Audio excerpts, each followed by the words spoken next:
शराब माफिया का नहीं चला।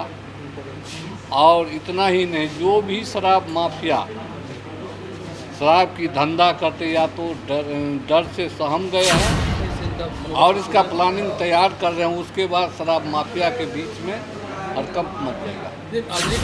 उनके ही रीजन में, कांग्रेस के रीजन में ही जातिगत जनगणना की बात चली थी, लेकिन वो क्यों नहीं कराया? अब वो जनता के बीच में भ्रम फैलाने के लिए। नमस्कार, मैं ब्यूटी कश्यप और आप देख रहे हैं बिहार डेली लाइफ। जैसा कि आप सभी को पता है कि बिहार में शराब पूर्ण रूप से बंद है, उसके बावजूद शराब माफियाओं की खबरें हमें आए दिन सुनने को मिलती है। जब हमारी बात बिहार सरकार के मद्य निषेध उत्पाद मंत्री रितनेश सदा से हुई तो उन्होंने क्या कुछ कहा, चलिए सुनते हैं। का काम वहीं जिले स्तर पर हो जाता है। जो सीरियस मामला होता है वो फरियादी आता लंबे समय से बैठ रहे हैं, आप सेटिस्फाइड हैं यहाँ के काम से कि नहीं? वाकई सब ठीक ठाक चल रहा है बिहार में? सब ठीक ठाक चल रहा है, इसमें कोई कमी नहीं है। फरियादी नहीं आने का मतलब ही है वही उसका प्रखंड से लेकर जिला स्तर में काम हो रहा है, इसलिए फरियादी कम आ रहे हैं। और यहाँ आने का मतलब हुआ जो फरियादी जिसको कोई नहीं सुनता है, डीएम तक भी काम नहीं करता, तो वो आदमी यहाँ पहुँचता है और यहाँ से काम। सर, एक सवाल ये है कि आपका विभाग है उत्पाद मंत्री, आपके विभाग की जिम्मेदारी है बिहार में शराब माफियाओं को ठंडा करने की। शराब माफियाओं को ठंडा करने के लिए क्या उपाय निकाले? क्योंकि आरजेडी के लोग कह रहे हैं कि इस राज्य में आपकी एनडीए की सरकार में शराब माफिया और फल फूल रहे हैं। पहले तो मैं आपको धन्यवाद देता हूँ, आपने जो बात पूछे शराब के संबंध में। पूरे इलेक्शन में, लोकसभा चुनाव में देखे होंगे, एक भी शराब माफिया का नहीं चला। और इतना ही नहीं, जो भी शराब माफिया शराब की धंधा करते या तो डर से सहम गए हैं और जो एका दुका आते हैं उस पर कार्रवाई होती है, पकड़ कर विनिष्ट किया जाता है। इसमें कोई मर्जी नहीं हो रहा है। क्या आप लोग कुछ नया एक्शन कुछ ऐसा लेने वाले हैं इससे इनका और इसका प्लानिंग तैयार कर रहे हैं, उसके बाद शराब माफिया के बीच में हड़कंप मच जाएगा। आरजेडी के लोग कहते हैं कि आपकी सरकार द्वारा वो पोषित होते हैं, उनको फल। अब हमरे द्वारा पोषित होता है कि वो अपने आत्मा पर हाथ देकर देखे कि समाज के लोग शराब माफिया है, उसको देखना चाहिए ना। बालू माफिया, शराब माफिया कौन है उसको पता है। अभी तक क्या किस समाज के लोग रहते हैं? छोड़िए ना, समाज अपने वो जाने जाते। सर, जाति गणना को लेकर के संसद में बहुत बहस हुई। बीजेपी वालों ने राहुल गांधी पर सवाल खड़े कर दिए कि जिसकी जाति का ही पता नहीं है वो जाति गणना की बात कर रहे हैं। क्या आपको लगता है क्या होना चाहिए जाति गणना पर? जाति गणना हमारे माननीय मुख्यमंत्री आदरणीय नीतीश कुमार जी ने देश को इस देश में जितने भी राज्य है सबको दिखा दिया। नीतीश कुमार स्वयं अपने बलबूते कम संसाधन में जातिगत जनगणना को करा करके और उसको लागू करने का काम किया।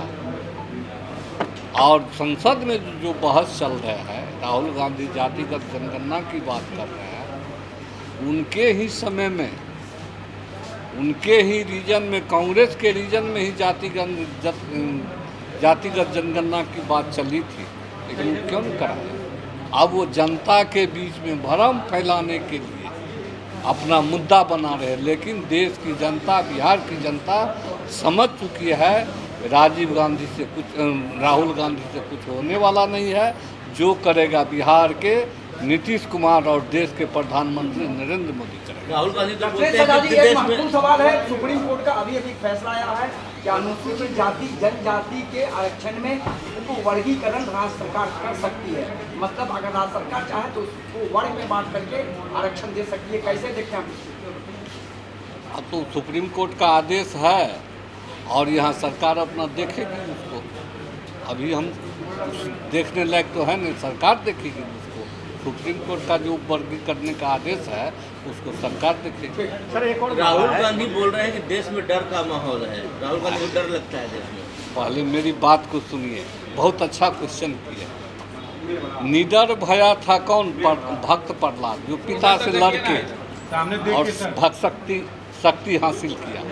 निडर भया राजा हरिश्चंद्र, जो डोम घर जाकर बिकने के बाद भी सबसे नहीं टिका। अगर उसको डर है जनता के बीच में जाकर अपने डर की समस्या को निदान कर सकता है, न कि सदन में। जनता ही, चाहे जो भी व्यक्ति है, जनता ही डर को निदान करता है। देश की जनता के बीच जाए, उसका डर खत्म होगा। जनता के बीच नहीं जाएगा, हवाई फायरिंग करेगा या संसद में बात करेगा तो कहीं कोई डर की माहौल नहीं है। वो अपने मन से बोल रहे हैं, जनता को गुमराह कर रहे हैं, तुष्टीकरण की राजनीति कर रहा है। इससे सर एक सीनियर IAS ऑफिसर है संजीव हंस जी, लगातार कल भी उनके करीबी लोगों पर छापेमारी हुई है, CA पर और उनके साले पर ED की रेड हुई है सर। और अपोजिशन लगातार करप्शन को लेकर के सरकार को घेर रहा है कि अभी भी वो पद पर बने हुए हैं, करप्शन है नीतीश सरकार में। क्या कहेंगे सर?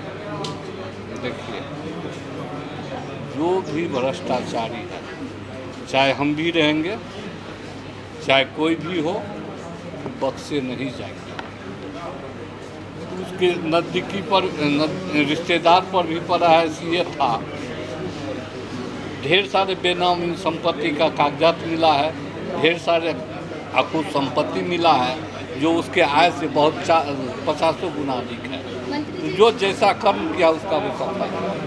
दिनेश चंद्र ठाकुर आरोप लगाए हैं कि JDU BJP तमाम पार्टियों ने मिलकर उन्हें हराने की कोशिश की है और लालू यादव की तारीफ की है, क्या लगता है? दिनेश चंद्र ठाकुर जो आरोप लगाए हैं, जनता उसको नकारा है, न कि BJP न कि JDU के लोग नकारा है, जनता नकारा है। सर एक सवाल है, बिहार सरकार जो है अब बालू है, लोगों को घर तक होम डिलीवरी देगी, किस तरह का ये है, कितना अच्छा काम है? हम नहीं सुने इधर। सर